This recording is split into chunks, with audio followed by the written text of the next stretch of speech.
Well, throughout the sessions, there's been, common themes about sustainability, about animal care, the environment, and nutrition. And a lot of things like trade are impacted by a number of factors, and human nutrition is really a key factor in determining the value of the industry to trade and within all these other patterns.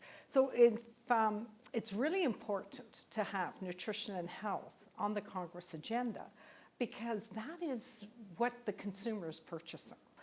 Then we looked at where there are studies where the results aren't always interpreted correctly, and there's been often an association between meat consumption and cause of a variety of chronic diseases. But when you delve into the science, you look at the literature, you look at the structure of the studies, there isn't always that cause and effect. And so it was important to have that discussion at this meeting so that we are critically analyzing the science. And there tends to be, quite honestly, an inherent bias against red meat.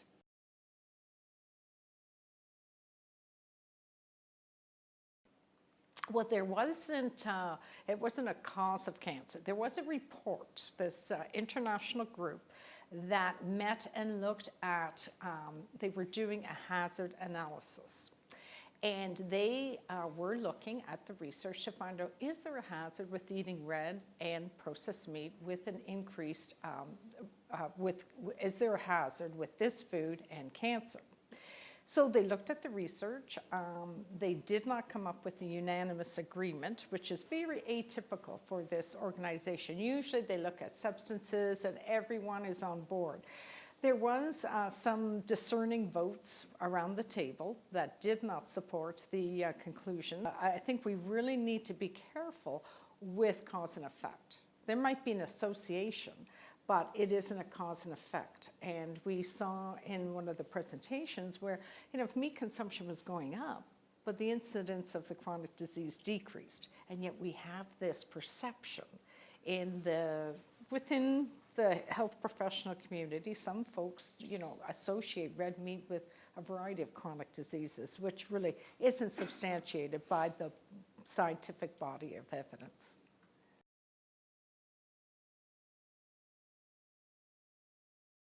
We need meat throughout the life cycle. This is a food, a nutrient-rich natural food that we need right from conception. We talk about the first 1,000 days of life, and this is from conception till the baby's born. If we set that foundation with the high quality iron and zinc and protein and energy that you get from meat. So it, in many countries, is the first complementary food that is recommended by governments to include meat, because at 6 months the baby's iron stores are depleted, so they need this high quality iron for brain development. And then throughout the life cycle, through adolescence, when the growth spurts are there, they definitely need protein. And an area of research that is becoming increasingly important and studied is, as we age, we lose muscle mass. And so therefore, we need to consume high quality protein, and when combined with weight-bearing exercise, and that could be just walking, but you have that high quality protein, you have physical activity during the day, and that will maintain muscle tone and maintain muscle mass, so that the incidence of falling or fractures is lessened because you have the muscles to be able to be agile. And that, you have the quality of life, which is really essential.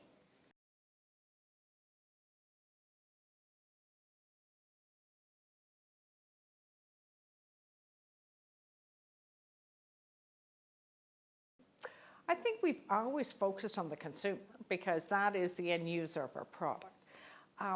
But increasingly, there seems to be a lot of noise from people who are against the meat industry for whatever reason, whether it's ethical reasons, whether it tends to be well-funded groups who are a small but very mighty, well-resourced groups that are quite radical.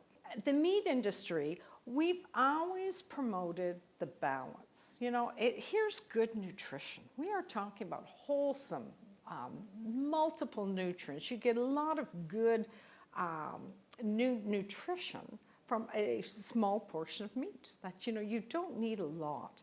And there are certain, I guess what's concerning is when we have these negative statements that say, eat less meat. Like a broad general statement like that is damaging, because there's segments of the population, especially young girls, teen girls, adolescent girls, and women of childbearing age, who these messages resonate with them perhaps the most, and yet they are the ones who most could use the additional serving of meat because they're under-consuming.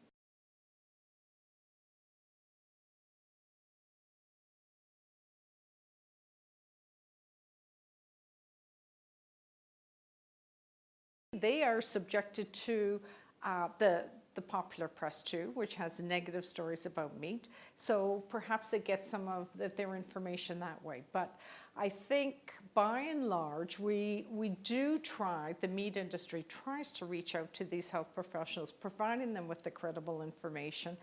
And, you know, it's just putting it all into perspective. Like, you know, we're talking about balanced eating. Half your plate should be vegetables. Half your plate should be vegetables. You have a nice 3-ounce portion or a 100-gram portion of some lean meat that is cooked, that isn't charred, and you add some whole grains and a glass of milk. That's balanced eating. That will lead to good health.